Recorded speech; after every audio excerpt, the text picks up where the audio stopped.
Lagi-lagi kasus suap terjadi di lingkup Direktorat Jenderal Pajak. KPK telah menetapkan 2 tersangka pejabat Dijen Pajak dalam kasus suap miliaran rupiah. Karena kasus korupsi Gayus Tambunan, stigma negatif masih melekat hingga kini. Abang tahu nggak sih uang pajak yang dibayarkan oleh orang-orang pegawai itu tak dibuat apa sama mereka? Aduh, saya kagak tahu nih. Percaya atau nggak nih sama perpajakan? Ya percaya sih, percaya tapi nggak tahu juga sih.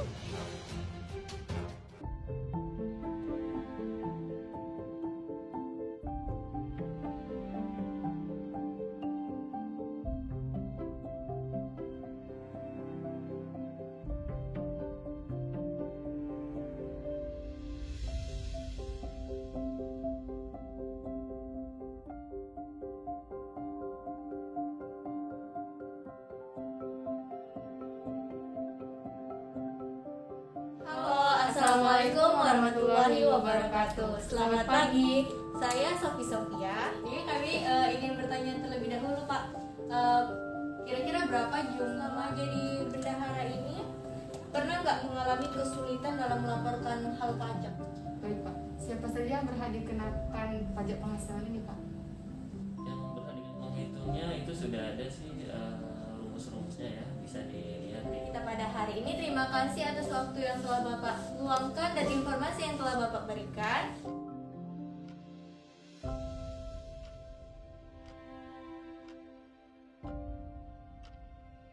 Beliau akan memberikan pemaparan tentang apa sih itu pajak. Nah, diharapkan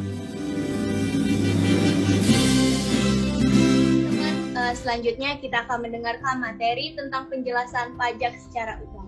Pak Panitia Febrian. penyelenggara yang telah mengundang saya untuk mengisi materi pajak kali ini. Dan yang ketiga, sistem pemungutan, yaitu pajak langsung dan pajak tidak langsung. Apa saya bayar pajak, sementara pajaknya dipakai untuk... Assalamualaikum warahmatullahi wabarakatuh. Waalaikumsalam warahmatullahi. Ya, selamat siang. Satu penghasilan yang diperoleh wajib pajak baik berasal dari Indonesia maupun dari luar negeri ya. Jadi Ini bukan bertanya nih Pak, wajib pajak kan masih banyak banget nih yang menolak untuk membayar pajak, mulai dari golongan bawah hingga golongan atas sekalipun. Nah, menurut Bapak pribadi nih, apa alasan hal tersebut Pak? Alasan mereka tidak mau bayar pajak. Itu yang seperti saya jelaskan sebelumnya. Yang pertama, moral mereka kurang. Dalam artian moral mereka kurang itu apa? Yaitu mereka sudah melihat dari TV atau apapun itu, bahwasanya pajak ini bukan dimanfaatkan untuk sebenar-benarnya untuk kepentingan negara. Jadi mereka menganggapnya pajak itu percuma saya bayar pajak, ya ujung-ujung nanti dipakai untuk kepentingan pribadi para petinggi-petinggi negara atau pejabat-pejabat di Dijen Pajak itu sendiri. Contohnya seperti kejadian beberapa tahun silam ya, Gayus Tambunan misalnya. Dia kan ambil pajak tuh besar-besaran, dikorupsi sama dia, dipakai untuk kepentingan pribadi. Nah itu jadi kepercayaan masyarakat untuk membayar pajak berkurang karena kejadian segelintir orang seperti itu. Yang kedua yaitu tadi kurangnya kontrol Dirjen Pajak atau pemerintah dalam mengontrol pendapatan masyarakat itu sendiri. Seperti itu ya. Dan yang terakhir menurut saya sistem perpajakan masih sedikit rumit untuk dipahami.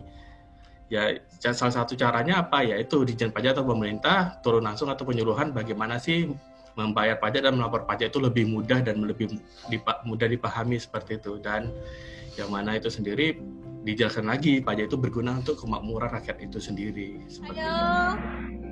9 orang yang benar. ya, Mantap. Berarti 9 orang. Selanjutnya closing statement atau kesimpulan dari narasumber kita, dari Bapak Febrian terlebih dahulu, dan Pak Fendi, saya persilakan.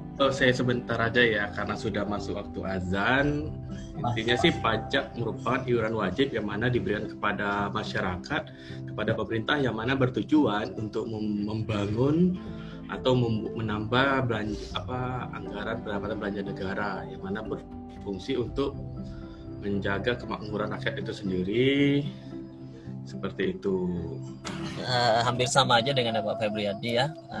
Cuma saya berpesan sebagai generasi pintar kan, cerdas pajak ya. Jadi sebagai warga negara yang memiliki penghasilan, kita wajib membayar pajak, jangan sampai lengah, jangan sampai lupa, dan bayarlah pajak tepat pada waktunya ya. Karena pajak itu dari rakyat untuk rakyat dan oleh rakyat. Oke, sekian aja dari saya. Terima kasih.